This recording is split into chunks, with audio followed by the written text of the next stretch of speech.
నమస్తే అండి. నా పేరు డాక్టర్ రజా ఎండి హోమియో. గత 20 సంవత్సరాలుగా విజయవాడ నక్కల్ రోడ్‌లో మనం అన్ని దీర్ఘకాలిక మరియు స్వల్పకాలిక వ్యాధులకి అత్యాధునిక హోమియోపతి ట్రీట్మెంట్ ఇవ్వడం జరుగుతుందండి. సో, ఇప్పుడు ఈరోజు మనం రెగ్యులర్‌గా డే టు డే ప్రాక్టీస్‌లో మన క్లినిక్‌లో చూస్తూ ఉంటాం. ఒక యంగ్ టీనేజ్ ఇండివిడ్యువల్, ఒక యంగ్ బాయ్ అతను డిప్రెషన్‌తో రావటం. ఏంటో డాక్టర్ గారు ఎప్పుడు నాకేంటో నవ్వాలనిపించదు. ఎప్పుడు ఏంటో నిస్సత్తువగా, బాగా అలసిపోయినట్టుగా, బాగా లేజీగా ఉన్నట్టు అనిపిస్తూ ఉంటుంది. అసలు నాకు హ్యాపీ హార్మోన్స్ ఉన్నాయా? అసలు ఏమైంది నా సెరోటోనిన్ అని అడగటం. జనరల్‌గా అది అతను అంత దూరం ఆలోచించాడా? అంటే నేను ఒక 1 ఆర్ 2 మినిట్స్ నేను కొద్దిగా షాక్ అవ్వటం అనేది కొద్దిగా ఒక సర్కమ్‌స్టాన్షియల్‌గా జరిగిందండి. సో, దీని గురించి నేను డిస్కస్ చేయదలుచుకున్నాను. సో, బేసిక్‌గా అసలేంటి హ్యాపీ హార్మోన్ అంటే? ఈ హ్యాపీ హార్మోన్స్ కూడా మన బ్లడ్‌లో అంటే బ్రెయిన్ ద్వారా ఈ న్యూరో ట్రాన్స్‌మిటర్స్‌లో ఉండే ఈ హ్యాపీ హార్మోన్ రిలీజ్ అవ్వటం. అంటే సెరోటోనిన్ అనే ఒక హార్మోన్‌తో మనం మన యాక్టివిటీస్ అనేవి రెగ్యులర్‌గా చేంజ్ అవుతూ ఉంటాయి. సో, ఎప్పుడైతే మనకి జనరల్‌గా మనకి చాలామంది మన రెగ్యులర్‌గా డే టు డే ప్రాక్టీస్‌లో గానీ, బయట మన సోషల్ లైఫ్‌లో గానీ చూస్తూ ఉంటాం. కొంతమంది అసలు నవ్వరు. ఏంటంటే ఎప్పుడూ ఫేస్ అనేది సీరియస్‌గా ఉంటూ ఉంటుంది. వాళ్ళు వర్క్ చేసినా అదే యాటిట్యూడ్ ఉంటుంది. ఏం చేసినా అదే యాటిట్యూడ్ ఉంటది. అకేషన్స్‌కెళ్ళినా వాళ్ళు అలాగే స్మైలింగ్ ఫేస్ అనేది వాళ్ళలో కనిపించదు. సో, అట్లాంటి ఇండివిడ్యువల్స్‌లో ఏంటంటే బేసిక్‌గా ఈ హ్యాపీ హార్మోన్స్, ఈ సెరోటోనిన్ లెవెల్స్ తక్కువ ఉండటం వల్ల జనరల్‌గా యాక్టివిటీస్ బయట సోషల్ యాక్టివిటీ ఎలా అయితే ఉంటుందో ఆ యాక్టివిటీకి కరస్పాండింగ్‌గా ఉండరు వాళ్ళు. సో, పక్కన ఎదుటి మనిషి ఎళ్లి మాట్లాడాలన్నా, పలకరించాలన్నా భయపడుతూ ఉంటారు. అంటే మన గురించి వాళ్ళు ఏదైనా నెగెటివ్‌గా అనుకుంటారేమోనని ఎదుటి వాళ్ళు ఫీల్ అవ్వటం. సో, జనరల్‌గా ఎళ్లి మాట్లాడటానికి కూడా ఆలోచించాల్సిన ఆహ్, ఆహ్, సర్కమ్‌స్టాన్సెస్ అనేవి అక్కడ క్రియేట్ అవుతూ ఉంటాయి. కొంతమంది ఇండివిడ్యువల్స్‌లో మనం చూస్తూ ఉంటాం. They are always in depression. ఎప్పుడు ఏంటో ఒక రకమైన ఆత్మన్యూనత భావంతో, ఒక రకమైన ఇన్‌సెక్యూరిటీతోనే ఉంటూ ఉంటారు. సో, అట్లాంటి ఇండివిడ్యువల్స్‌లో కూడా ఈ హ్యాపీ హార్మోన్స్ అనేవి తగ్గిపోతూ ఉంటాయి. కొంతమంది రెగ్యులర్‌గా ఆఫీసెస్‌లో కొంతమందికి ఈ ఫైనాన్షియల్ టార్గెట్స్ వల్ల కానీ, ఆ టార్గెట్ అచీవ్ అవ్వకపోవటం వల్ల డిప్రెషన్‌లోకి వెళ్ళిపోతూ ఉంటారు. అంటే మానసిక ఒత్తిడి ఎక్కువ ఉండే వాళ్ళలో కూడా ఒక రకమైన ఇన్‌సెక్యూరిటీ అంటే ఆత్మన్యూన్యత భావం అని చెప్తూ ఉంటాం. అలాంటి వాళ్ళలో కూడా ఈ హ్యాపీ హార్మోన్స్ అనేవి, ఈ సెరోటోనిన్ లెవెల్స్ అనేవి తగ్గుతూ ఉంటాయి. సో, వాళ్ళకి ఎప్పుడూ ఒక రకమైన గ్లూమీ లైఫ్ అంటే ఏ రకమైన హ్యాపీనెస్ కానీ, ఒక రకమైన సాటిస్ఫాక్షన్ గానీ, వర్క్ సాటిస్ఫాక్షన్ కానీ, మెంటల్ సాటిస్ఫాక్షన్స్ కానీ వాళ్ళలో ఉండవు. సో, ఒక స్ట్రెయిట్ లైన్ గ్రాఫ్‌లో ఎళ్ళిపోతూ ఉంటారు. సో, వాళ్ళలో they don't have any happiness. They just only have some anxiety. అంటే ఒక రకమైన యాంటిసిపేటరీ యాంగ్జైటీ గానీ, ఏదో తనకేదో జరిగిపోతుందనే ఒక రకమైన భయం గానీ, ఒక రకమైన ఫోబియా అనేది ఎప్పుడూ వెంటాడుతూ ఉంటది.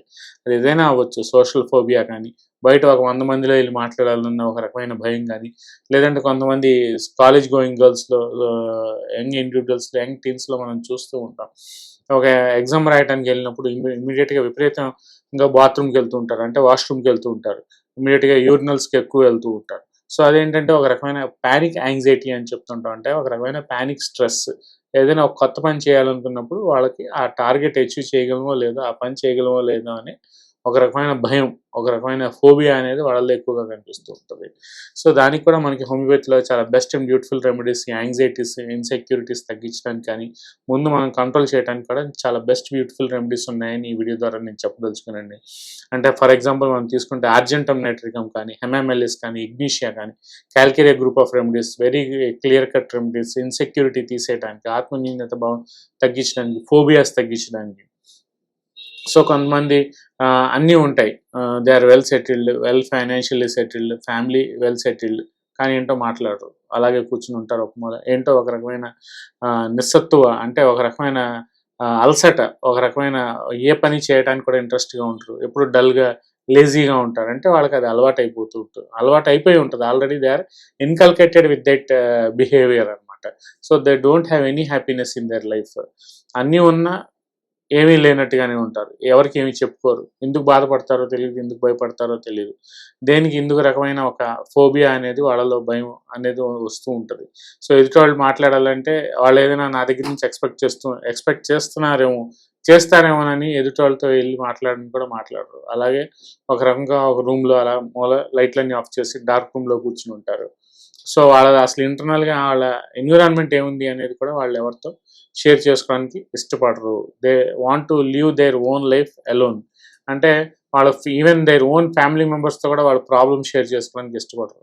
అలా అలా ఉండి over the period of time ఏమవుద్దంటే ఒక డిప్రెషన్‌లోకెళ్ళిపోతారు.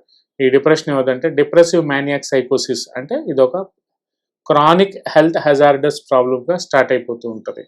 సో గ్రాడ్యువల్గా యాక్టివిటీస్ ఎప్పుడైతే మనకి తగ్గిపోతాయి, ఎప్పుడైతే మనం డిప్రెషన్లోకి వెళ్ళిపోతూ ఉంటాం, ఈ న్యూరో ట్రాన్స్మిటర్స్ ఎప్పుడైతే మనకి బాడీలో ఆటోమేటిక్గా తగ్గిపోతూ ఉంటాయో అది ఒక రకమైన సోషల్ ఇన్సెక్యూరిటీగా, సోషల్ స్టిగ్మాగా బయలుదేరిపోతూ ఉంటుంది. సో ఇట్లాంటి వాళ్ళల్లో కూడా మనకి హోమియోపతిలో ఈ డిప్రెషన్కి వాడుకునే మందులు చాలా అద్భుతమైన మెడిసిన్స్ మన దగ్గర అందుబాటులో ఉన్నాయండి. ఎందుకంటే మెయిన్గా homeopathy deals with the mind only. అంటే మైండ్ యొక్క బిహేవియర్ బట్టి, బాడీలో వచ్చే చేంజెస్ అంటే కెమికల్ ఇంబ్యాలెన్స్ బట్టి, ఈ హార్మోన్స్ హెచ్చు తగ్గులు బట్టి మనం ట్రీట్మెంట్ అనేది బాడీ యొక్క కాన్స్టిట్యూషన్ వైజ్ మనం ట్రీట్మెంట్ ఇస్తాం కాబట్టి సో వీటిని ఇంప్రూవ్ చేసుకోవడానికి అయితే హోమియోపతిలో చాలా అద్భుతమైన మెడిసిన్స్ ఉన్నాయని నేను ఈ వీడియో ద్వారా చెప్పదలుచుకున్నాను.